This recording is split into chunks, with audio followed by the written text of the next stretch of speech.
G'day viewers, Jason, Joondalup Electrical Services. I'm in Henley Brook today in Perth Western Australia, and I'm finally finishing off this Sigenergy job. I did a little video on this one before. I think the title was my biggest ever residential solar install. Well, this is it, it's finally finished. Up on the roof we've got 24 kilowatts of solar panels, and down here we've got 48 kilowatt hours of battery storage, a full stack. With a 15 kilowatt three-phase inverter up the top. So that's our inverter, or energy controller as Sigenergy call it, and these are our battery stacks.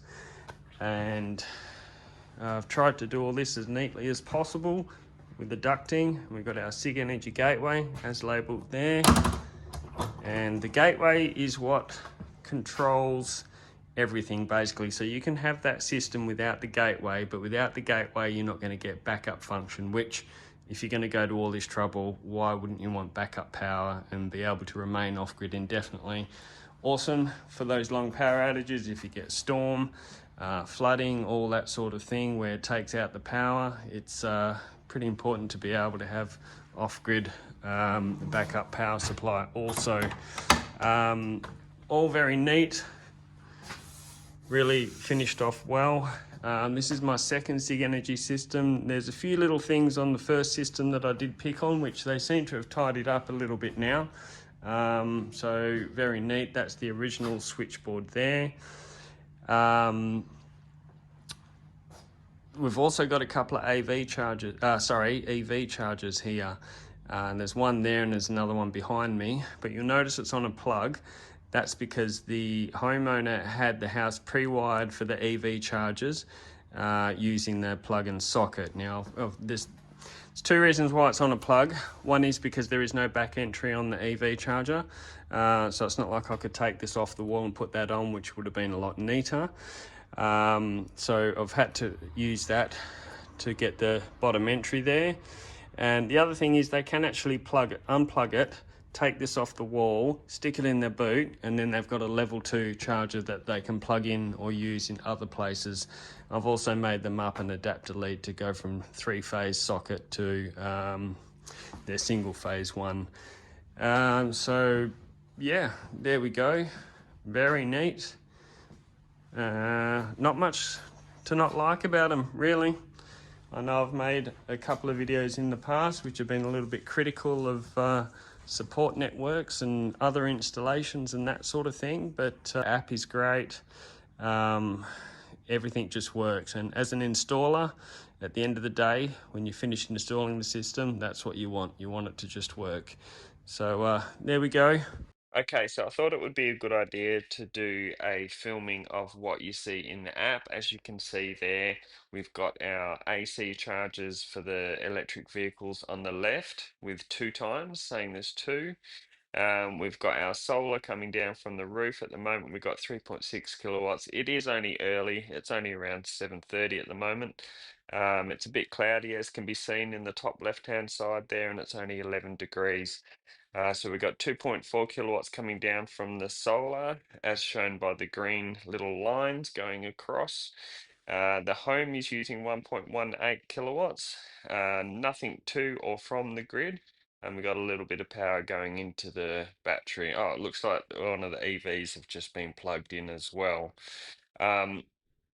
So with the EVs, very clever feature, and I think that's what's just happened there. Any surplus power has been redirected to the car instead of it going to the grid. You can prioritize your charging. You can do all sorts of clever things as far as charging the EV goes, but the one big feature I love is that you can set it up so that you just charge the car with any surplus solar. So you're not charging from the grid, you're not paying money for that. It's purely renewable energy going straight into your electric vehicle, which is amazing.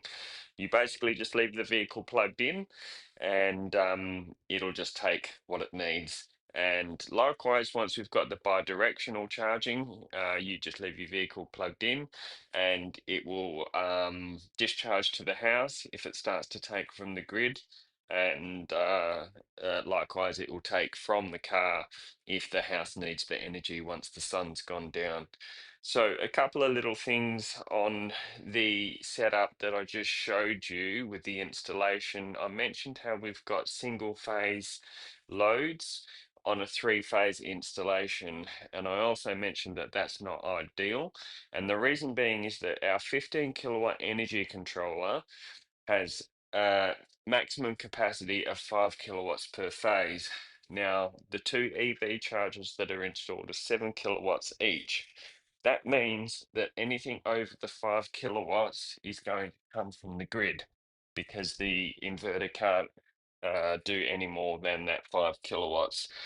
We were limited on the capacity of the energy controller. That was as big as we can go, 15 kilowatts. And ideally, if those EV chargers and the air conditioner were three-phase, it would have spread them out a lot better across the capacity of the inverter. They have, it's been a couple of weeks now, and I've touched base with my client just to make sure they're happy and everything's going well, and they are absolutely wrapped. Probably the only thing they've had to do is sort of tweak the EV charging a bit to work around on that 7 kilowatts so that they're not taking anything from the grid that they don't need to charge that car. And I believe how they've done that is to put a restriction on the charging from the car side of it through the app for the car so that the car only takes or only requests up to 5 kilowatts and no more. If I scroll down, you can see the energy chart. That shows you all their solar generation. We'll go back to yesterday. Shows you the solar generation, where the energy's been used, what's gone to the battery, what's come out of the battery, what's gone to the grid, what's come out of the grid. Relatively easy to follow. And of course, you can go back through all the history on those charts there. It has been quite cloudy in Perth, so solar generation hasn't been huge.